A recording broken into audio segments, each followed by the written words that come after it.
السلام علیکم، میرا نام ڈاکٹر عاصم الشاہ ہے اور میں آپ کو اپنے چینل میں خوش آمدید کہتا ہوں۔ میری آج کی ویڈیو ہومیوپیتھک کے ایک نوسوڈ میڈورینم کے بارے میں۔ میڈورینم ایک بہت ہی گہرا اثر رکھنے والی میڈیسن ہے۔ اس میں سوزاک اور سائیکوسس دونوں کی ہسٹری پائی جاتی ہے۔ یہ ان بچوں کے لیے بھی بہت ہی کمال کا درجہ رکھتی ہے جن بچوں کی بڑھوتری رک جاتی ہے۔ اس کے ساتھ ساتھ بچوں کے ٹانسلز میں بھی میڈورینم کو ایک کمال کا درجہ حاصل ہے۔ ساتھ ساتھ وہ عورتیں جن کو حیض کے دوران بہت شدید درد ہوتا ہے اور ان کی مہواری جو ہے وہ بہت زیادہ بدبودار قسم کی آتی ہے تو وہ بھی میڈورینم یوز کر سکتی ہیں۔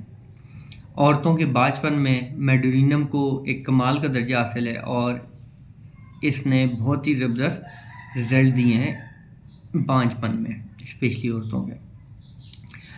جہاں تک بات ہے مردوں کی، تو مردوں میں نامردی میں میڈورینم نے بہت ہی اچھے رزلٹس دیے ہیں اور یہ ہومیوپیتھک میں کافی ٹائم سے بہت ہی اچھے طریقے سے اس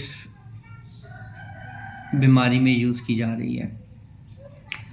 اس کے ساتھ ساتھ وہ پیشنٹ جو میڈورینم کے ہوتے ہیں ان کا نہ صرف یہ ہے کہ پخانہ بہت زیادہ بدبودار ہوتا ہے، ان کو وقت میں خارش ہوتی ہے، بلکہ ساتھ ساتھ وہاں سے ان کی ایک بدبودار سی رطوبت بھی ہر وقت رستی رہتی ہے۔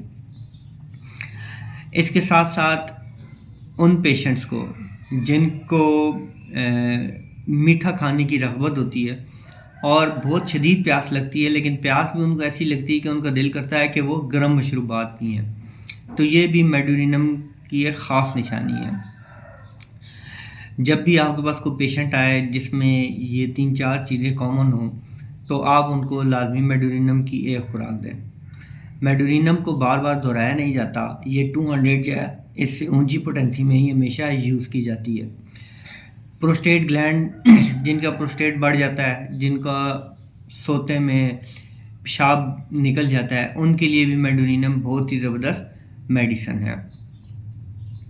اس میں مردوں میں احتلام، بار بار پیشاب آنا، رک رک کر پیشاب آنا یا قطرہ قطرہ پیشاب آنا، اس کے لیے بھی میڈورینم بہت ہی زبردست میڈیسن ہے۔ اس کے ساتھ ساتھ کچھ لوگوں کو ہاتھوں اور پاؤں کے جو تلوے ہوتے ہیں ان میں درد ہوتا ہے، اس کے لیے بھی میڈورینم کو کمال کا درجہ حاصل ہے۔